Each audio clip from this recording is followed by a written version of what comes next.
Hi everybody. So just have an update.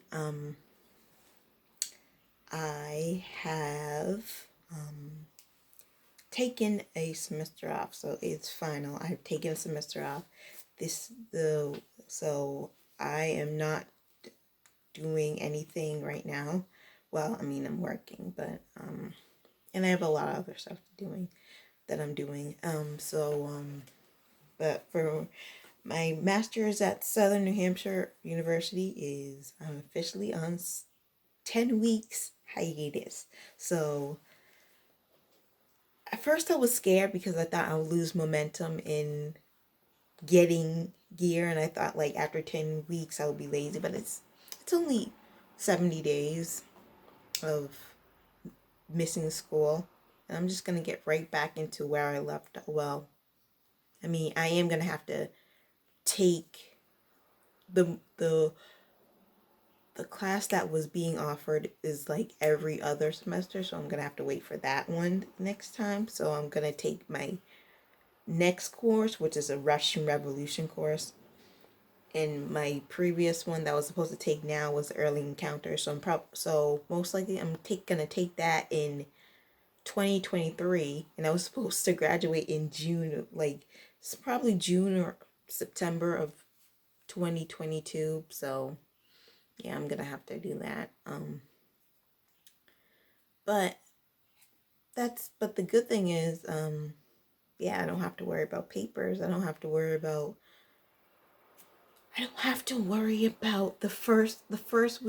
um the first week of classes. I don't have to worry about what my final project gonna be. So that's pretty good. So yeah, I have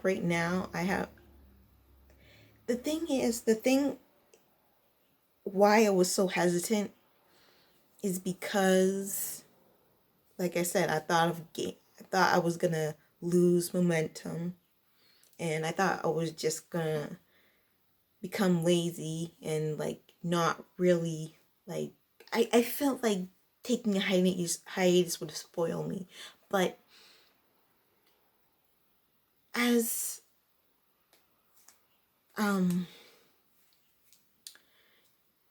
as I just progressed through like the last few weeks of my Chinese imperialism course, I just noticed I needed it. And also it's just that like my Chinese imperialism course was not my best work, was obviously not my best work.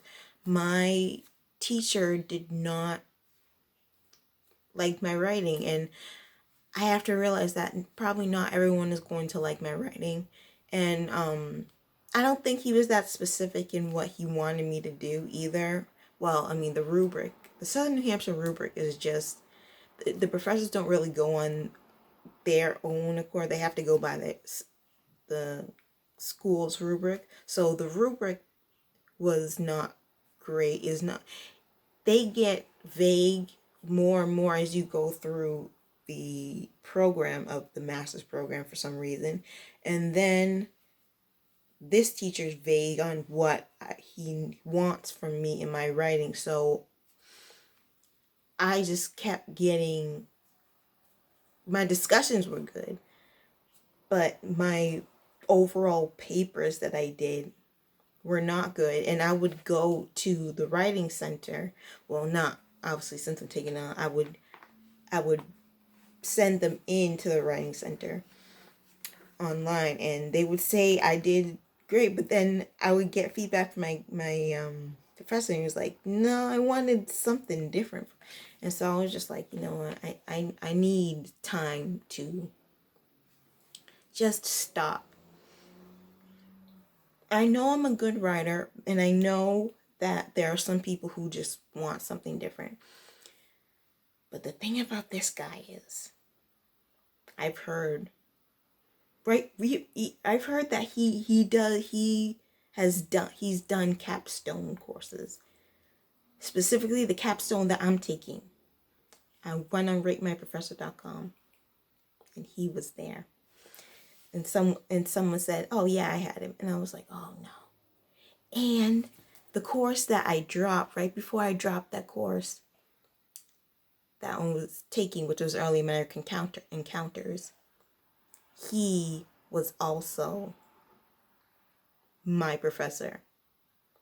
So I would, if I didn't drop my Early American Encounters course and take a hiatus, I would have had to deal with all the stress. I don't want to say trauma. The stress of him, and so I hope I do not get him again, because he was really stressing me out.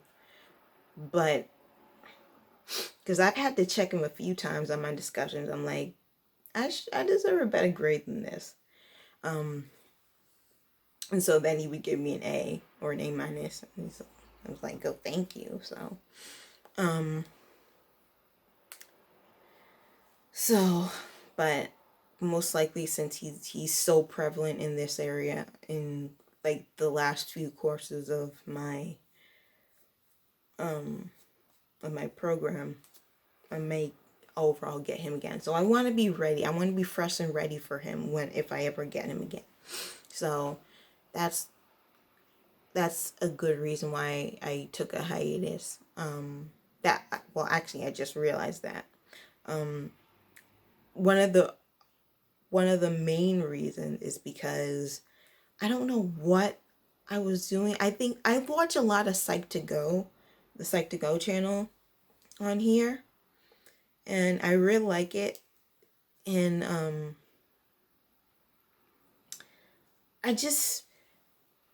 I don't want to be stressed out anymore. I don't want to be angry anymore. I don't want to have problems anymore. It's not that I know lives in every corner of the world. It's not that I don't want to be happy all the time, because if I'm happy all the time, then if everyone's happy all the time, then we're going to take it for granted. No one will be happy. It's like when Syndrome said in The Incredibles, if everyone's a superhero, nobody will be. So, yeah. So what I'm saying is that I don't have any more hobbies. My hobby is work then school, or either work is my hobby is work and school, or get rid of the school. And like during lockdown was get rid of the work, and it was like basically school. So it's like I want to read again, and that's what also my hobby was reading, and I love reading history books. Specifically now that I'm in this historiography program, I'm just like, maybe these are not history. These books that I'm reading, these history books that I'm reading, they're more kind of historiography based things, or like just the author's perspective of all their sources that they have and stuff with it. Like, and that gets me to what I'm about to say, is that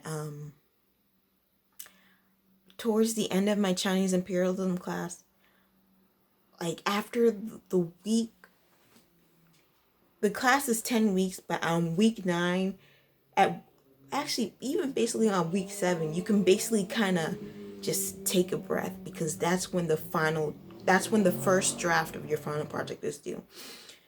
And so you can basically just release everything. Not totally, because you have the week after next is when the final draft is due. But then after week 9, then you can relax, because you're done. I mean, you still have a discussion question and maybe a short paper at the end. I was pretty bummed when some of my professors, well, actually, I think it was only one professor that did a short paper at the end, and I'm just like, oh, it wasn't all my professors, and it wasn't thank God it wasn't in Chinese imperialism, because that would be, but because I only had to do this discussion. So but yeah, like after week 9, you're basically done. You're basically done.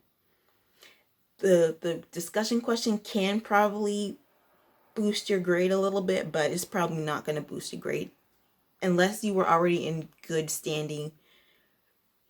If whatever you get on your final draft in your final project, on your first draft in your final project, that's basically gonna propel you into, that's gonna tell you what your score, what your grade for that class is gonna be.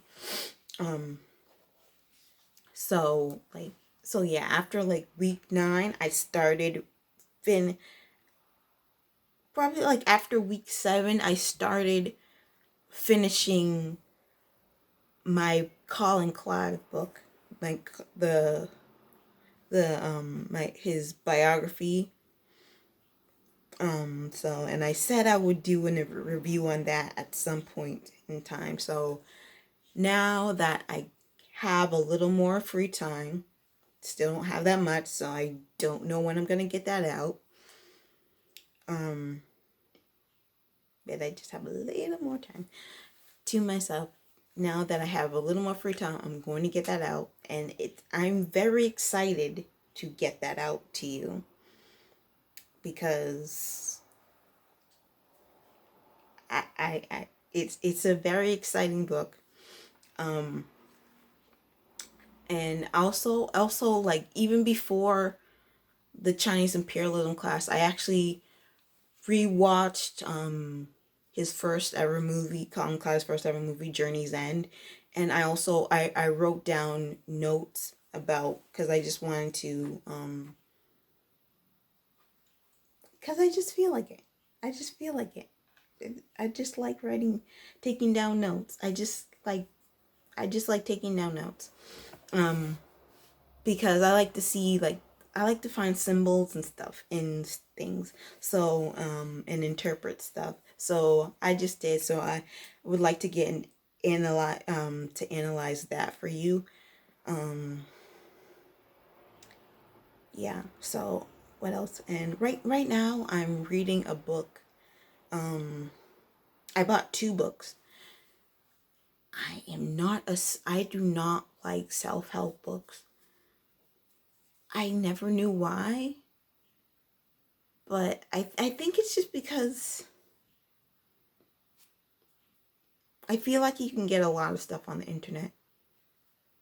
Even though it's a lot of information and people say different things, I feel like you can get a lot of stuff on the internet. And I think that's why I just never really liked self-help books. And also it's just like it's not interesting to me to read it, because like, what am I reading about? It's like how to lose weight. It's like, don't eat that. It's like how to exercise, move more. And but I mean, but like I said before, I'm really struggling with to get, I don't know. Like I said, like I need to relieve myself of stress. I don't want to be so mad all the time. I don't want to I just want to try to feel happy a little bit. And so I got these 2 self-help books. And by the way, I've gotten a lot, well, not all of them, but a lot of my books off of alibris.com. Called alibris.com. And I'm like wishing I found it sooner, because some of my books, like some of the books that I got off of Amazon. And the books that I probably could have gotten them at a better price, or like, I don't know. I just really like alibris.com. And yeah, and I think you should go check that book side, that book online bookstore out, because it's really good and I like it. So I found two self-help books. One is I forget. Hold on, let me find.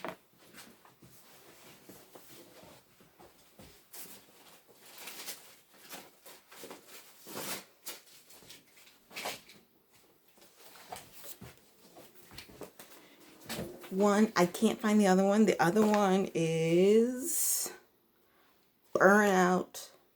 See, you can see I already have been already taking notes because that's what I do. Just I take notes for me. Burnout. It's by Emily Nagoski and Amelia Nagoski.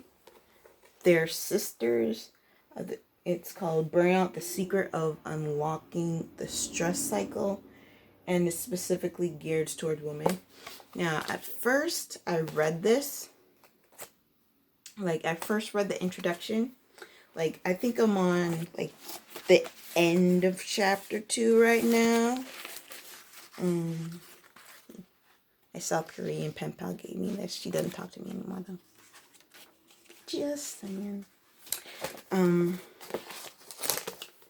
So, the secret of unlocking the stress cycle, and it's specifically geared towards women, and that's why I bought it, because men and women just have different biological makeup, not just physical, strength wise, muscle mass and everything, but we just we communicate differently. Our brain functions differently, and so that, and obviously I'm a woman, so yes, I need that. And yeah, they basically mention that in the introduction. I read the introduction, and they basically are talking about women are usually put people's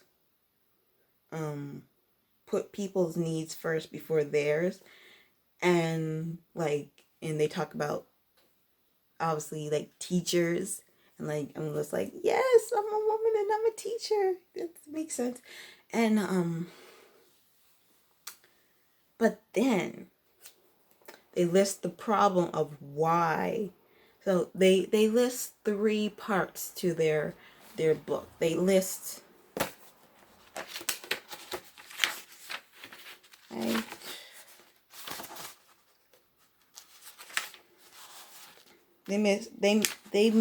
talk about the exhaustion of it. They talk about the 3 causes of burnout.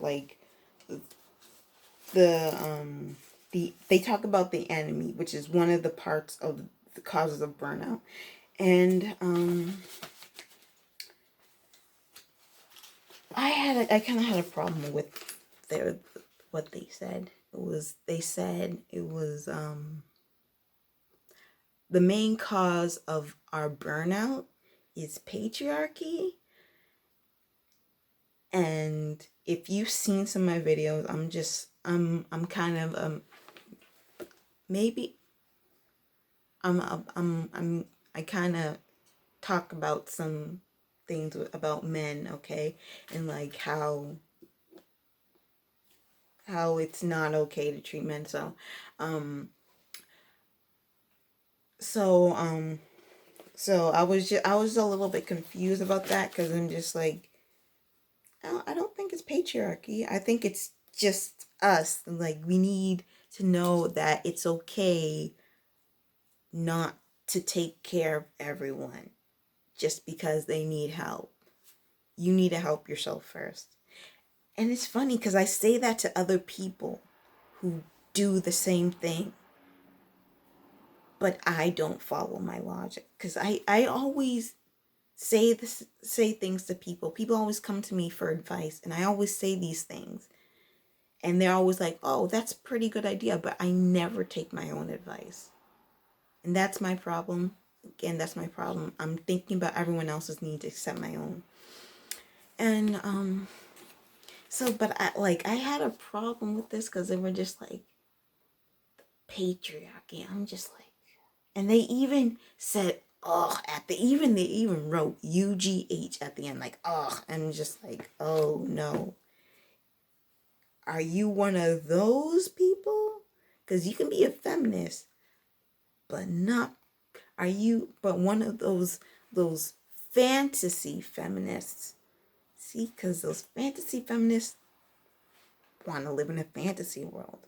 And it's just where like where women don't want to make compromises, but they want men to make compromises for them. And it's just like, no.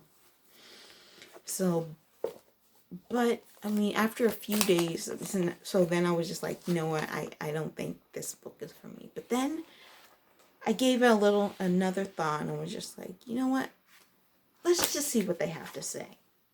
I may not like some of it, I may not agree with some of it, but let's just see what they have to say. And I do kind of like it. They talk about avoidance. They talk about what I really like in chapter 2. They talk about redefining winning and redefining failure. Now, what I like about redefining failure doesn't mean, like, what I'm interpreting it as is like failure doesn't always mean that you have failed a goal, like failed in the success of your goal. Sometimes it means that it's just a change. It's just a change. Like maybe there's a delay in how you approach something, or maybe you just approaching something a little bit differently. It doesn't always mean it's a bad thing. So I think that was pretty powerful. So most likely I'm gonna keep reading it, but I'm eventually going to, like I said before, I'm eventually going to get back to you on Colin Clive, and I want to probably get to you on the Boris Karloff thing that I haven't started yet. So yeah, and also I just like the reason. Also, I just like history books too, is because it also mentions other sources that I can read up on. Like, I don't know. When I was reading the Colin Clive book, there was they mentioned a James Whale book. It was a biography, or I think it was an autobiography. I think it was a biography. And yeah, that's I want to read that book, because James Whale is the guy who directed the play of Journey's End, and then he directed the movie of Journey's End, and he was just like, you know what, let's go Colin Clive, because I think the original, like, they originally wanted Leslie Howard. It's just like, actually, you'd be surprised how many movies Leslie Howard, people were just like, oh, let's get Leslie Howard, but then at the end they ended up with Colin Clive. So yeah, and it's really not, as I was reading this book, I realized, you know what, I thought of this at the I thought of this at the beginning of my master's program about what I want to do for my thesis, but I really want to do, I think I'm more positive on, like, that I want to do something that has to do with the golden age of Hollywood. That, or a little after the golden age of Hollywood. Because I actually have done a few papers on a couple of, actually, I don't want to say a few, a couple of papers that have to do with old things. Like I did a research proposal on the golden age. I actually did a research proposal on the golden age of Hollywood for one of my courses, my methods course. I did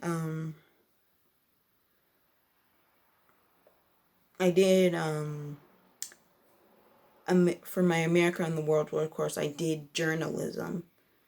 So I looked at journalism through the world wars. So throughout the world wars for my Americas and the World Wars class. So I'm probably gonna try to mesh those two together. But I mean, I do have sources from the 30s and like when Eleanor Roosevelt did her thing, and I did have like, yeah, I have a lot of sources, a lot of primary sources for that. So, and I mean, I bought Colin Clive and Boris Karloff biography just for fun. So I mean, I have all of this stuff, and it's just so much. Like, I'm probably gonna look at media. Media is journalism, newspapers, funnies, TV, radio, movies during the early 20th century, probably. Because that, I mean, I already have, like, I got something on Wonder Woman. Well, yeah, she was made in the 40s, 40s or 50s. I don't remember. I got something on, obviously I told you I got something Colin Clive and what's his name, in Boris Karloff. So basically, I'm into all that stuff, and I'm into the to knowing about the early 20th century. So yeah, so yeah, that's one of my two right now, and I'm still working. And this is my second month working at my new job, and it's cool. Like, but toddlers are a lot of work. They are, because they say no, and you know they're not listening to you when you talk to them. That's the part that really gets on my nerves. But this is why they're called the terrible twos and the terrible threes. But I try not to give them that label, because that's a negative label, and I don't want to give them a negative label, because then I feel like that will mess with my psyche. So yeah, that's all I have to say. Bye.